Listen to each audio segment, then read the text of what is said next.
The next thing we're going to talk about a little bit is type checking. So it's really useful to know when some variable or some property is of type something else, and how JavaScript provides ways for doing that, and what jQuery also helps you with for doing type detection. So we talked a little bit already about type of, which is great that you can do type of something that is a number and get back a number.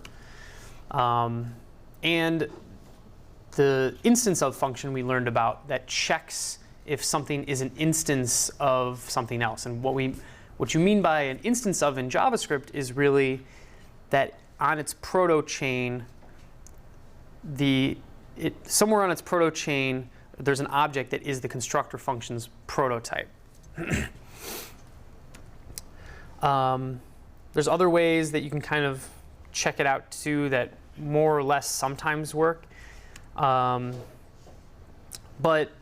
the weird thing about JavaScript, and this is something that jQuery helps you with, is sometimes you're in a multi-frame environment, right? You've got a pop-up window, or you've got an iframe on the page, and you want to communicate back and forth.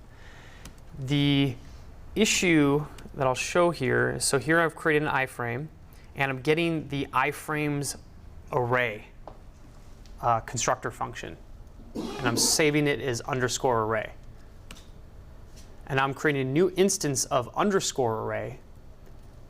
If I do type of R, it gives me object. As we know, arrays are always type of object. But if I do R as instance of the normal array, I get false. So if you're writing code that you want to be able to work with, like, arrays from other iframes, it can be very tricky to tell if something is an array or not.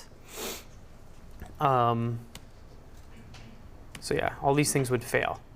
So what jQuery provides is a way that you can always know, no matter what host, really what you call these iframes are kind of like host environments. It's like it's almost like the constructor functions in that environment, those array constructor functions are different than the array constructor function in your main window.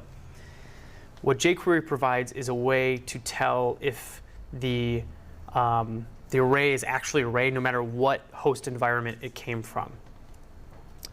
So to do that, you can do it yourself by doing object prototype toString call. This is basically stealing object prototype's toString method, but calling it on an array instead of an object. And that will always give you object array, no matter what host environment this array came from. This is like the true way of checking if something's an array or not. So we're going to implement our version of $isArray, jQuery's isArray. So this should return true if it's passed a normal array, but it should also return false if it's arguments. But it should also return true if you get an array from a different frame. It should also return true.